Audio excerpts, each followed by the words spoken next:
Welcome to the TryPod, where we break down the NRL every game, every week from a punting perspective. I'm Jacob Wynn, he's the Padonis, and tonight we are going to preview round 11 off a tough Magic round where we had two best bets. They were both second half best bets. They were on favourites. One was up 20 at halftime, which you honestly don't mind as a big favourite. Often they crush an opponent.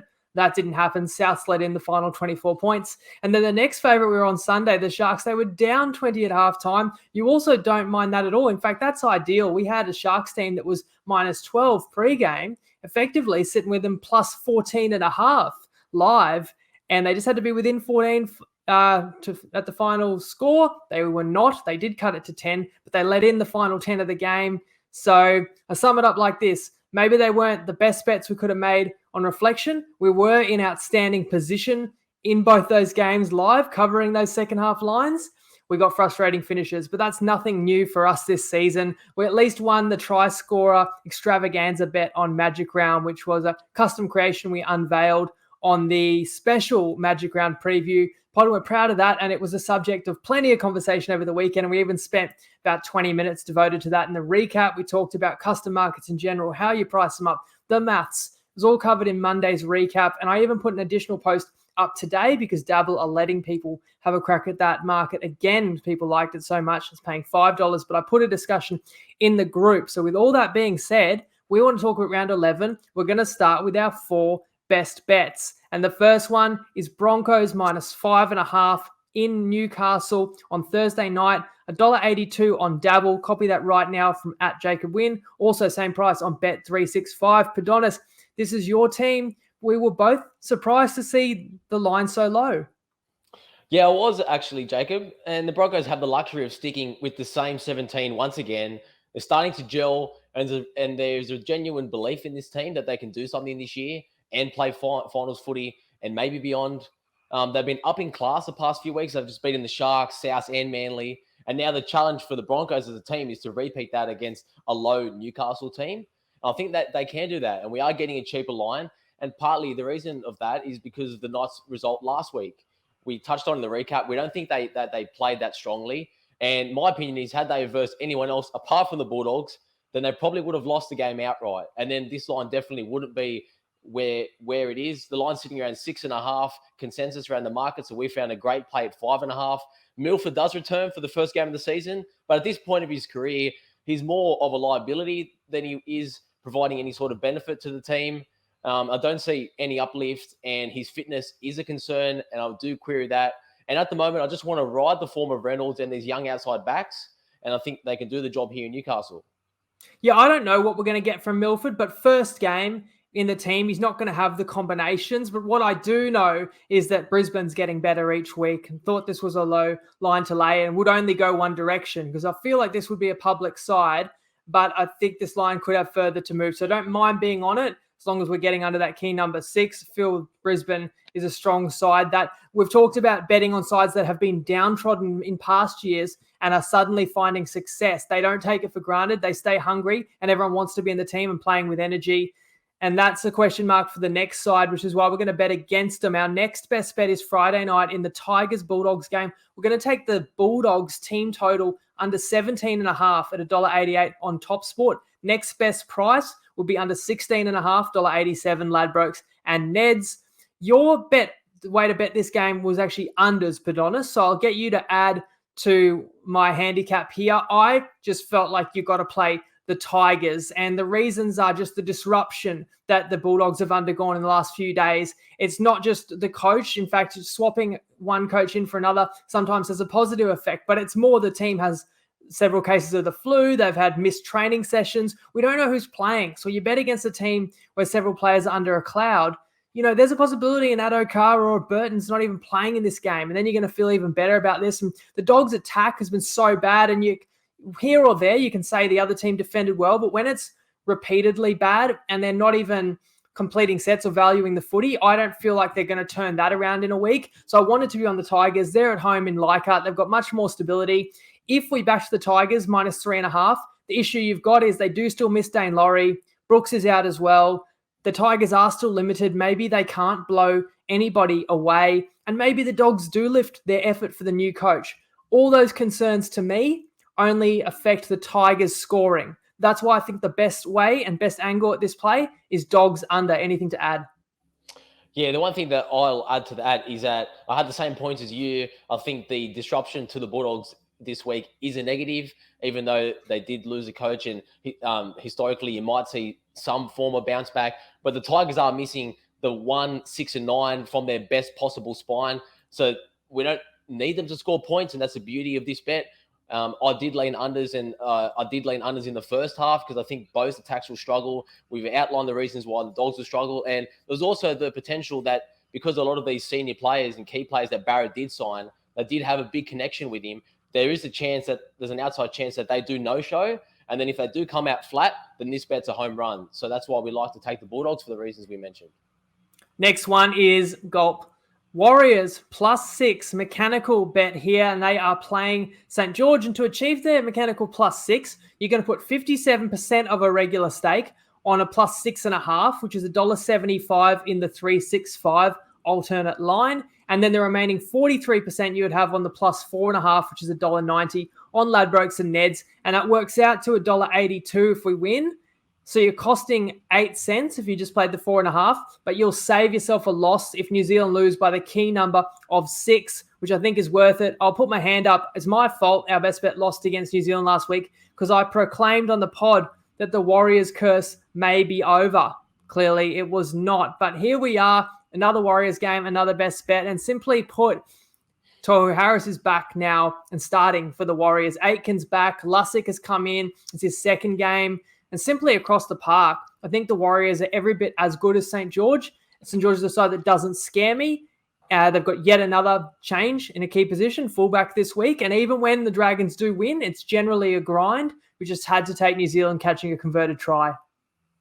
Yeah, 100%. And I think the Warriors will take a lot of confidence out of the second half comeback potential that they showed last week. And I can't find many reasons why the gap between the two sides should be this large. So Warriors with the points is a great play for us.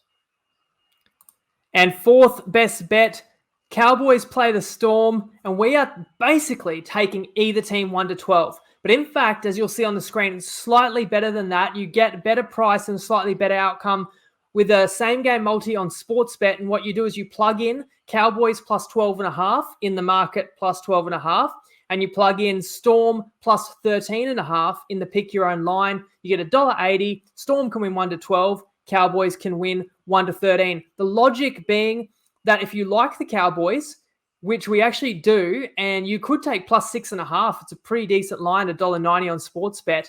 But our way, you're doubling that line essentially, and all you're doing is adding the risk that the Storm loses by 14 or more. I don't see that happening. A Melbourne side losing by double digits 2 weeks in a row. As for why we like the Cowboys to keep it close, which is what the crux of this bet is, it was your bet even more than mine, Padonis, so please share the key reasons. I never thought I'd be saying this at the start of the season, given all the supposed hate for the Cowboys. But as we've always been saying, we play numbers, not teams. And I do think the Cowboys are the right side in this one. And I think they'll give the Storm all that they can handle. We did criticise some of their signings early on, but full respect to Townsend and Dearden. And the story of their season has been these young kids playing beyond their years, guys like Cotter, Tulagi, and Nanai. And there's also some origin talk around these players. So similar to the Broncos, I just want to ride the momentum that these players and these teams have. I am wary betting it against the Storm, but that's the beauty of this market. We found that we just need them to stay within 1-12 if they do lose the game. But in saying that, the Storm are a great chance themselves to win outright. But I think the game's going to be close. Townsville as well hasn't had a side with this much confidence in quite a while. So the stadium's going to be rocking, and the players will be up for this game. And we think the Cowboys can keep it close, and it can be 1-12 for either side. Our first play where we're actually on the Cowboys all season, so we're late to the party, but it's a matter of riding a wave, which we are with a couple of the Queensland sides. And we've got 8 games to preview, of course, and we're going to go in depth in every game for round 11. But let's hear how the markets are shaping up first of all. Now, sponsored segment with Tristan from Top Sport. G'day, TryPod family. We had the excitement of Magic Round last week, and it proved a couple of difficulties with pricing up those markets with the wet weather around, and that kept all the totals low. And I think 6 out of the 8 games might have gone overs. So the totals have pushed up a little bit again, but there is still a little bit of weather around. So a lot of them hovering around that 40-point mark. So there's been some tricky games to price in the lead up. So one of them is the Broncos against the Knights, where the Knights have got a few players back on deck. The Broncos have obviously found a bit of form in recent times and had some really strong wins. So they are instilled at the 6.5 favourite, but it has moved a little bit towards the Knights. Obviously, Anthony Milford having his first game back in all likelihood against his former side. So that's created some uncertainty around the market as well. And then the game that's been the most difficult to price by a long way is the Tigers against the Bulldogs. We know that Barrett has been moved on, and generally market support comes for the side with a new coach in that instance. But then there's been 4 players out with the flu or left from training. So we've got to monitor the team list to see what happens there, because there could easily be some movement one way or the other based on if anyone's officially ruled in or ruled out or how they recover. So 2.5, that line, that's moved from Pickham. So we'll be monitoring team lists there. And then the other fascinating game is the Panthers against the Roosters, where the Panthers are 9.5-point favourites. Now that game opened at 10.5. It was 12.5 for a short little window, but 9.5 now. There's been a good push for the Roosters at the plus. They had a strong win there against the Eels, but we know how good Penrith are too. So that's going to be a fascinating game, a rematch from the 0-3 final. So plenty of punters will be getting stuck in there. Back to normal this weekend. We're back to our normal round. There'll be plenty of the player performance markets. So good luck to everyone having a punt over the weekend, and gamble responsibly.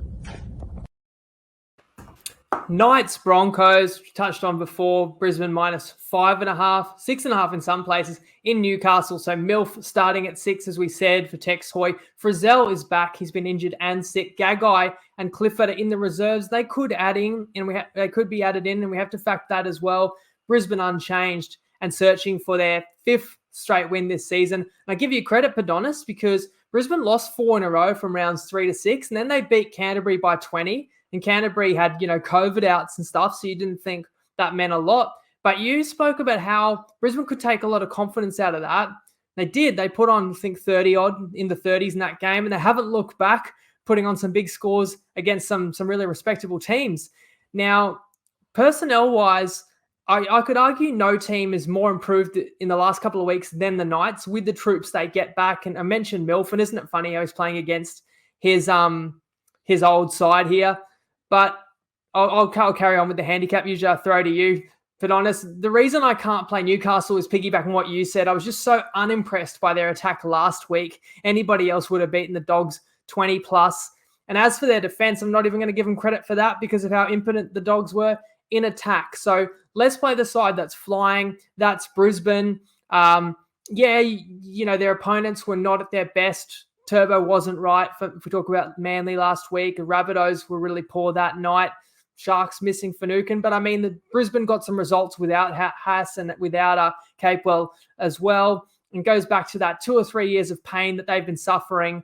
And now they feel like they're actually heading somewhere they want to be. I don't think anybody's going to lose focus on this road trip. So it feels a bit square, but I will be supporting and backing Brisbane this week. Yeah, for sure. And even though we can say that there was maybe some underlying issues to the other teams that helped their wins, they weren't just scraping by these teams. So the one counter to that is that they have been putting some points on and they've been winning by some big margins. So that does give me the confidence that this side are on the right track. And if there's one knock on Brisbane, it would be emotionally trying to stay up for a game like this, given that they've just come off 3 big games against some high profile teams and coming off a Magic Round performance. But I have enough faith in the guys and Kevin Walters that they will stick to it, given the reasons you said, and they have been at the bottom of the table for the last few years. And there's a real sense of coming of age with this team. And that's something that's been brewing for a while. And credit to Seabold, because some of these players were in his system when they were turning 20, and now here they are, and they're knocking on the door of the top 8, and they've got all the confidence in the world. Credit to Seabold. Geez, you don't think he was holding them back? Now, that's a positive way to spin it. Let's move to Friday. Tigers hosting the Dogs. Touched on this game as well. Best bet in at 2 with the Dogs team total under 17.5 on Toppy. But the line is moving. It's 4.5 now on 365, still 3.5 most bookies with the Tigers. And as I said earlier today, it was Pickham, and I would have loved to tip the Tigers at Pickham. Unfortunately, it's not the case anymore, but we're still going to get at the Tigers in that format. The home side, will not have Luke Brooks, as I said. Hammy, Magic Round. Kapoa is in the centres, which moves Garner back to the second row. Liddell Little starts at hooker, I should say, for Simkin. And there's a possibility that Brenton Aiden could be playing in this game, but it could be for West. Now, on the dog side of things, Avarillo's back in the centres.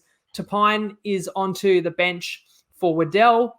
But note the flu, which we mentioned at the top. Tristan mentioned it again. Like, you don't actually know for sure. And Gus has made a lot of comments this week. And one was that the team could have numerous changes from what had to be named on Tuesday when they still hadn't even all trained at the facility together. So subject to changes, but I think that's a free roll for us. Imagine if someone like Burton, isn't playing on Friday.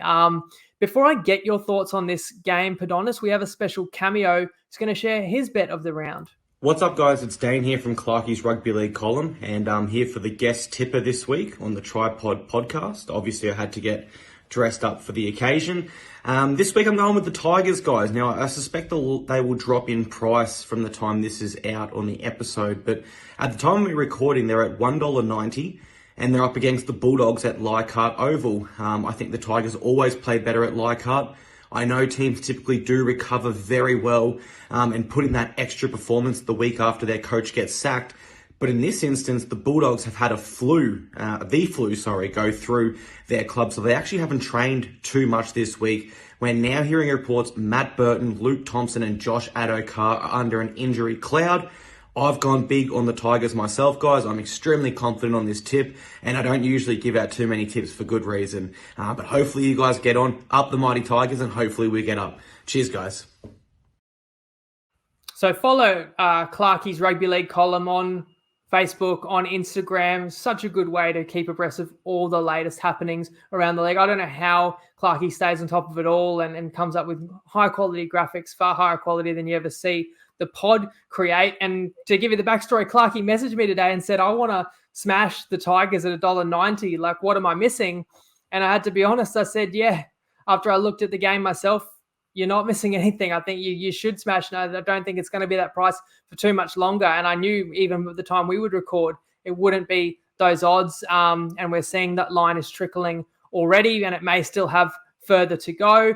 The extra intrigue around the game, the Barrett saga. This isn't the forum to really go into, what happened or why it happened, but we want to assess how it will affect the results moving forward. And, I will say, watching the Dogs every minute, every game, they upset the Roosters 3 weeks ago, but they were shockingly bad in the last 2 weeks. And there's just no doubt that would build enormous pressure on a coach. And it's not to say it's all him. I really do sympathize with these coaches, because sometimes I feel like a tipster is a bit like a coach. Like, we're not the ones out on the field dropping the ball, missing tackles. But if the results of our decisions play out really poorly, we feel the pressure. So I can relate to feeling a lot of pressure for poor results. I can only imagine what it's like in the real world, the pressure cooker of an NRL coach, right? So did he jump? Was he pushed?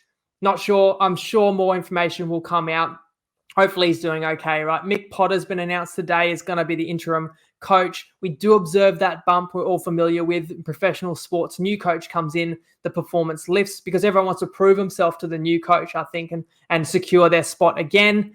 But do you upgrade or downgrade the Dogs based on what's happened this week? I think you and I agree overall it's been a bad week at Belmore.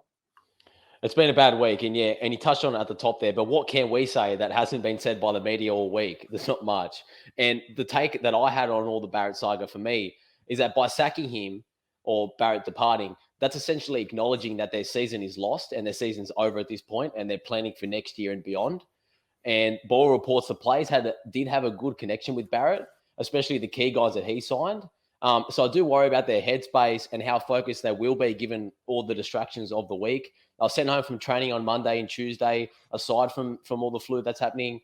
And Mick Potter's announced, as he said, and funnily enough, he was the former manager of the Tigers. So that's a nice bit of irony there as well. But what's their preparation look like for this game? And I do see it being a heavy focus on ball control and discipline and not much play calling. So from that point of view, we do like the under 17.5 as a team total.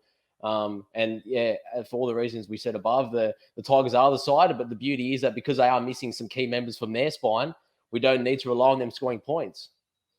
That's right. So even if it's an ugly game, and you don't get any uglier than the Bulldogs' last match, which kicked off Magic Round, unfortunately. If it's anything like that, we're sitting pretty with that under. And we might even have to try and figure out a way to work that into the mixed matchup. Spoiler alert. But later Friday night should be a better game. Eels host the Seagulls. Seagulls 7.5-point underdogs. Niokore returns from injury for the Eels. Turbo named at fullback, but there are concerns. You'd be very concerned if you watched Manly last week. Josh Schuster is back on the bench, and that should be a boost.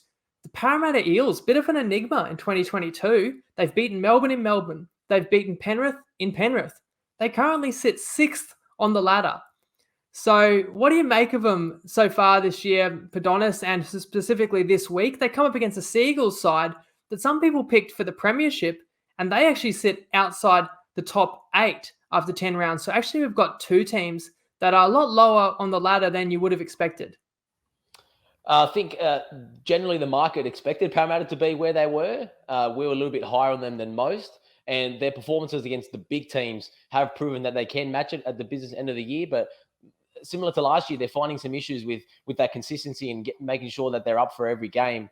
And I mentioned on the recap that although Parramatta did lose last week, I still feel that it was a back and forth game between two great sides and they just fell short. So I don't take anything away from what Parra did. And I'm sure Parra are going to come into this and remember last year's 2-game series with Manly winning both of those by a combined score of 84 points to 16. So that's fresh in Parra's mind. So big factor for me, as you touched on, is the fitness of Turbo. So Eels have the edge to me in every other area. And if Turbo's not even close to being 80% or better, then I only see the Eels covering, so I could only lean them. But my one hesitation would be that Manly are coming off such an embarrassing performance that you do know their defense will be a lot tighter than what it was against Brisbane. And there's some rain around on Friday night, which will make points a bit more valuable. I agree with you. Could only lean to Parramatta. So their biggest issues, the reason they've lost 4 games this year, I'd say one is just a tough draw. I mentioned those really tough games they've had this year, which they won. But they also played the Sharks that are a good side, and they got Cronulla on the reopening of Shark Park. And then they played the Roosters and the Cowboys at neutral venues, and those are the other sides that are in the top 4. So it's been a tough draw. And then Parra's dealt with a lot of injuries to outside backs, which has hurt some of their execution, and it has hurt their defense at times. But what Parramatta's got going for them is right now they're full strength in the forwards and their spine. And they've actually got a little bit more stability building in the backs, and they come home to Combank Stadium. There's no way I'm betting against Parramatta this week. And I had the same point. I really remember really clearly the most recent encounter where Manly smashed Parramatta by 50. And that was when Manly was flying at the end of last year, and Parramatta was in a bit of a tailspin, which they ultimately did correct just before the finals. But there was a period of time where Parramatta were getting bullied by sides. And I think Parramatta will try and return the favour on Manly this week. But do you want to bet against the Manly side that's off their worst possible performance and they've got a longer prep? It could actually be a decent spot for Manly, as you suggested. And the key unknown is Turbo's health. It'd be stupid to play him if he's under 90%, which he clearly was last week. But if he does play, then you'd have to trust that he could be his deadly self. So it's just enough to keep us wary of the Manly Seagulls. Saturday, we've got a best bet on the Warriors as they play the Dragons at Netstrata Jubilee, and they are 4.5-point underdogs. We're taking the mechanical +6. These two sides suffered the most narrow defeats of Magic Round, and the Dragons at another new fullback. It's Ramsey this time at the back. Sloan dropped again. He did butcher a try earlier in the game where maybe they get that one. It doesn't go to Golden Point. Who knows? Another observation from Magic Round was how well Tohu Harris played for the Warriors when he came on. And now he's in the starting side for New Zealand. And Aitken was a late withdrawal, but he's back from concussion symptoms. Padonis, any further factors for this game? Yeah, so you touched on the change there to the Dragon spine. And Griffin doesn't have any faith in Tyrrell Sloan at the moment. And I think that's shown in his recent performances. And he did look low on confidence last week. And I think that's a byproduct of what's been happening over the past 6 to 8 weeks at the Dragons. And changing their spine with Ramsey at fullback and Mbai at hooker, long term, I do see that as positive improvement to what they've had currently. But will that translate to them hitting the ground running this week? I'd say no, considering that Ramsey is more of a support and ball runner, whereas Mbai was more of a link player. So there's quite a difference in what those two players' outputs are. And the Warriors do get some reinforcements back, as you touched on. And the other one we mentioned, that we haven't mentioned yet, is Harris Tavita's named on the extended bench. And if you believe some of the reports going around, he's about a 50-50 chance at the moment. So if he plays, I'll feel even more confident. And that only helps in our favor because I can only see the line coming down if he does get named. And yeah, as we touched on, the Warriors should play a lot better than what they did last week in the first half, especially, and take a lot of confidence into the game. And I couldn't split the sides. And that's why I considered, do you play New Zealand first half, which is exactly what we did actually when these sides met. They met in round 1, and I'll touch on that as well. And we lost that, and the Dragons did win the game. But I also want to explain, we're not on New Zealand just because they scored the final 24 against Souths. I was mostly just disappointed in South Sydney switching off. And I always feel points are easier to come by when you're down big and you're forced to throw it around. It's more than that. But New Zealand are a side that, for me, is a natural candidate for some mid-season improvement. You didn't have Johnson for a few games. Arzi only joined the club a few weeks ago. As I said, Lussick very recently. Harris back now. Aitken back this week. They've had some tough opponents too. Like Melbourne on Anzac Day is a bloody tough opponent. And it was actually a tight game for 50 minutes. People forget. And they did hand the Storm a couple of tries on a silver platter. And then they had to play the Sharks in Cronulla. We talked all about that game, but we were on the Sharks. So therefore, we thought it was a great spot for Cronulla. And then when the Warriors played the Rabbitohs, we were on the Rabbitohs. We thought it was a great spot for them. These were good sides coming off a loss. So we thought Warriors would have a hard time in recent weeks, and they have. So therefore, we haven't downgraded New Zealand too badly. Whereas the Dragons have had that more stability. But in saying that, they still have changed their spine from time to time. I just think they're a side that wins games in arm wrestles and on the back of Ben Hunt. And that's fine. If they're a big underdog and they're catching double digits and they're playing someone like the Roosters, if they get in an arm wrestle, you feel good. But when they're a favourite, it's a different story. And you look at last week was an arm wrestle against the Titans, but they didn't cover the line. In fact, Dragons have 4 wins this season. They've won 3 of them by a converted try or less. The only big win the Dragons have had all season was by 12 against these New Zealand Warriors in round 1. Let's hope the Warriors return the favour. That game cost us a best bet, as many Warriors games have cost us this season. But here we are again. We just can't help ourselves. We think that there's value, and this time it's with the men from across the ditch.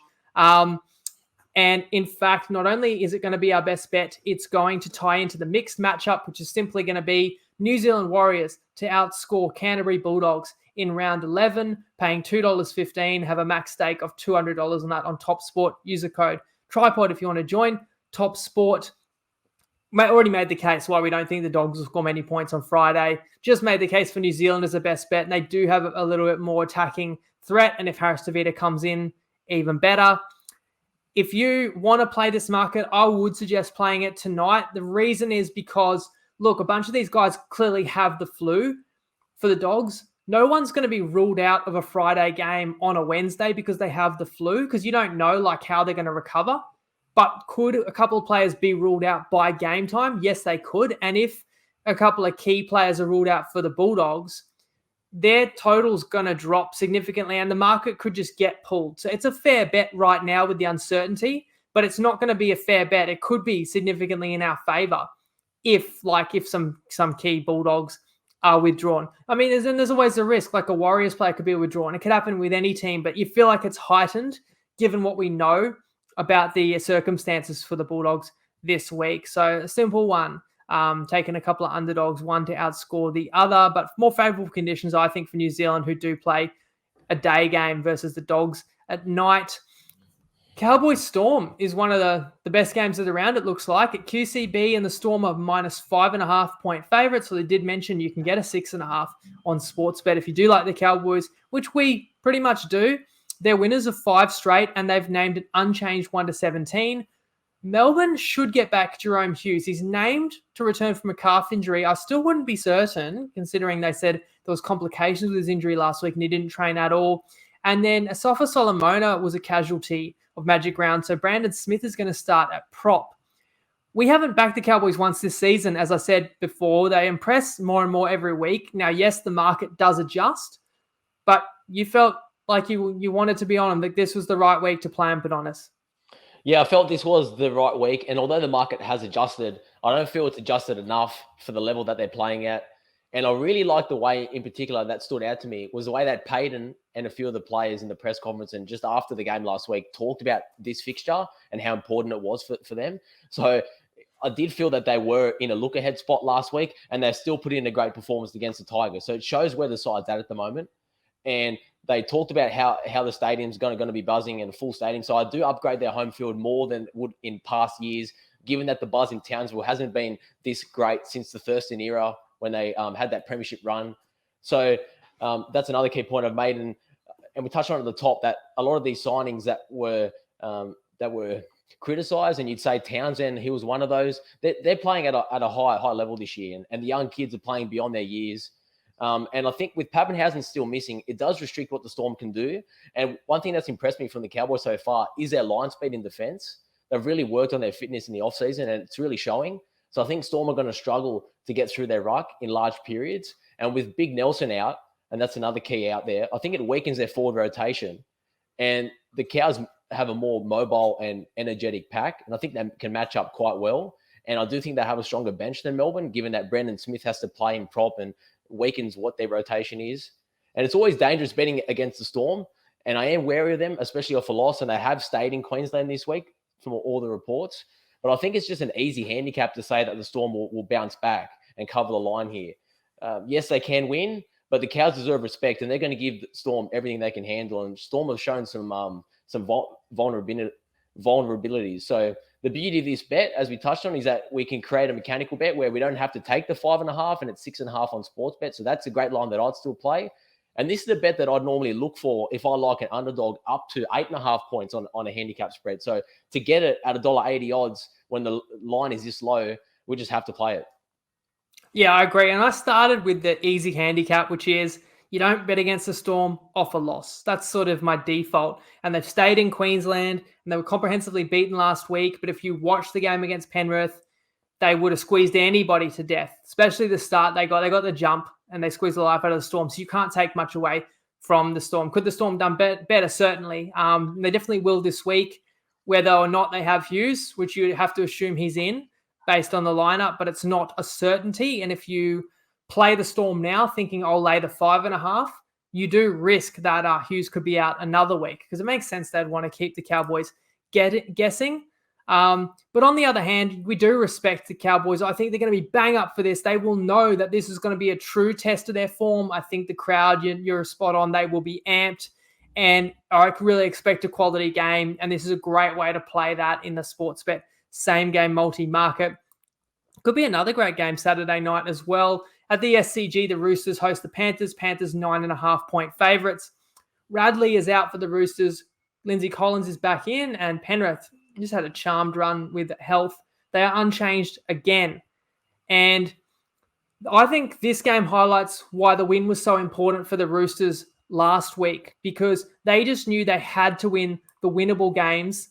And yeah, every game is winnable, but when you watch Penrith, they actually make some games unwinnable for their opponent, like they did against Melbourne last week. And now no Radley. Like, I'm not saying Roosters have no chance, but this Penrith side, they've had incredible health. It's coincided with their outstanding form, apart from one blip, of course.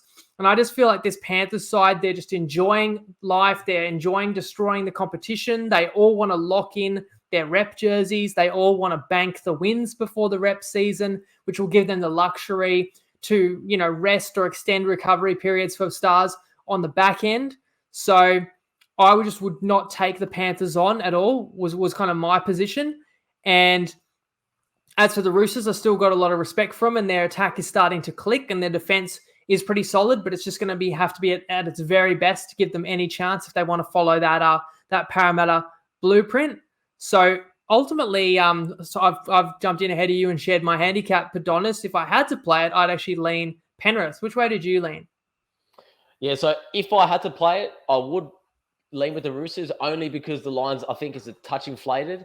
But for all the reasons you touched on there, when I want to bet against Penrith, I need all the reasons and all the stars to line up for the other team, and I just don't get that here with the Roosters. So I think a big edge is missing Radley, and on top of that, last week when Sam Verrills was ruled out. So that's two of their key players in the middle of the field there, spreading the play. And I do think they'll struggle to move the ball fast enough to get to the Panthers' edge. And the Roosters have spoken about how hard their upcoming schedule is.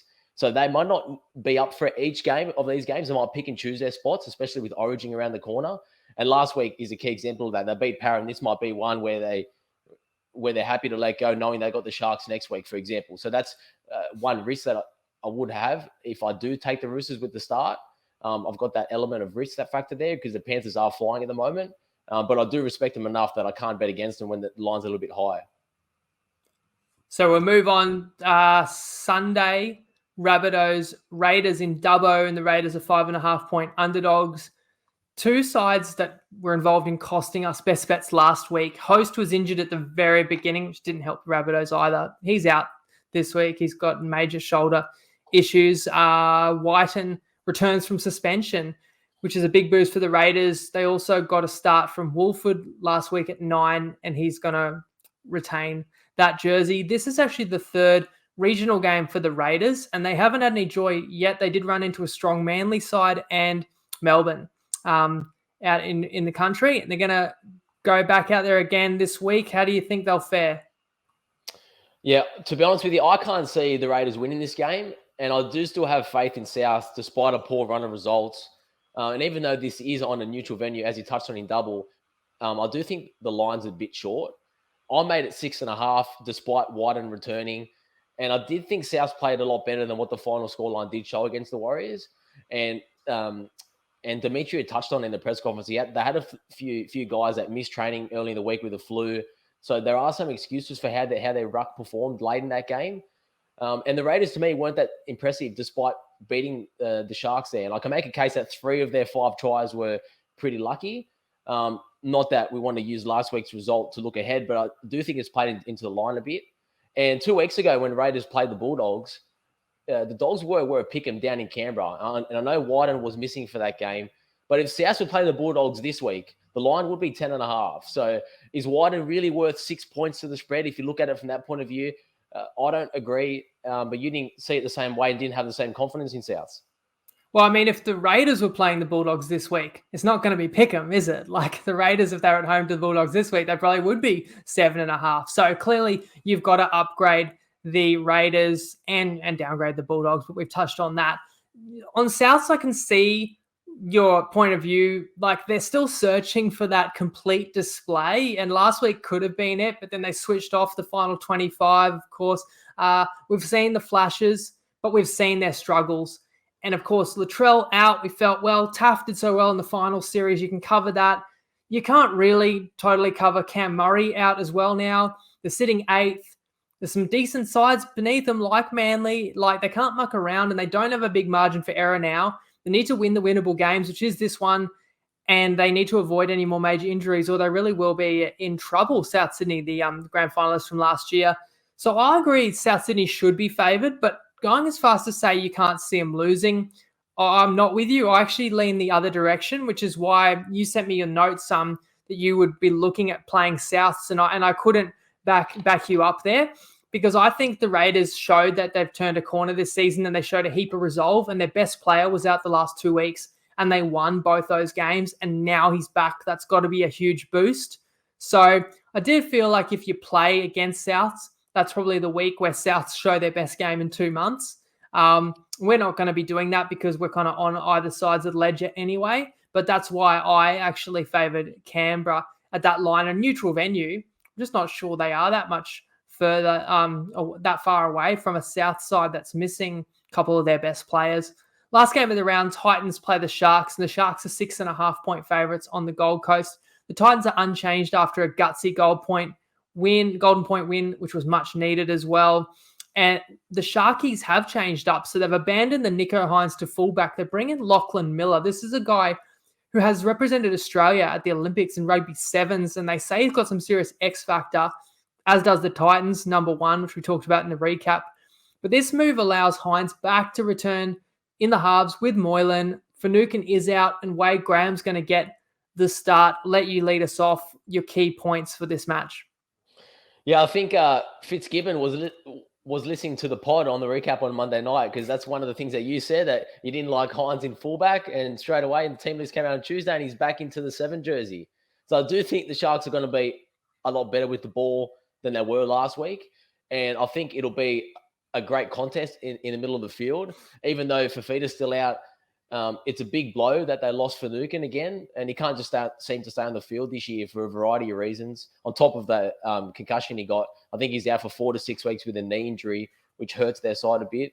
The Gold Coast had a great win last week against all that adversity when they should have lost the game, and I think that will give them a shot of confidence to really go forward. And I was really impressed with how sharp Campbell looked in his first game back, so he'll be even better in his second go around.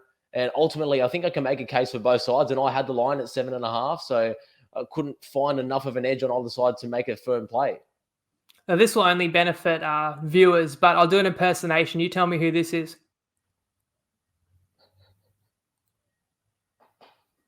Any guesses? No, I'm stumped. That's Craig Fitzgibbon. And I'm the last person that should make fun of how anyone looks, but I can't help but notice whenever he talks, it's like he's really gritting his teeth. He's an intense character. I really respect him, and that's why we've been on the Sharks the last couple of weeks. And he is the kind of guy, I think, when he grits those teeth and stares that piercing stare at you, that you would run through a brick wall for him, and you'd be afraid to let him down. He's got that kind of ogre, stoic look about it. And the way my hair's going, it'll match Fitzgibbon in not too long now. But I do still like his team again this week, and they've been pretty patchy the last 3 weeks. Obviously, you can actually they were excellent that the game against New Zealand. It's not their fault. They suffered all the players getting sent to the sin bin and sent off. But prior to that, lost to Brisbane. Last week, lost to the Raiders. I do think the biggest factor in the Sharks' loss last week was they were stifled by the Raiders' defense, which I thought was really good. Whereas St. George, I feel, didn't capitalize on having control of the game against the Titans and sort of let the Gold Coast pinch the win. So I don't downgrade Cronulla too much, whereas I didn't really upgrade the Titans for winning, but I do think they'll get a bit of confidence out of that win. Let's not forget the Titans still don't have Fafita, and I know it's not completely a bad thing, but you'd still rather have him.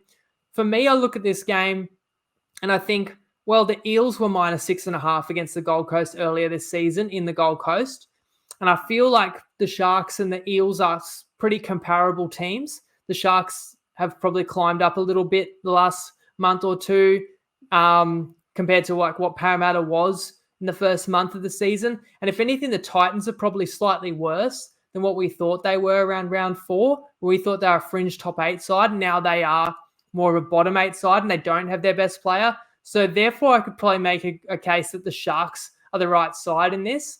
But at home, over a converted try, I'm not certain. I think Sharks will bounce back. I think you leaned the same way.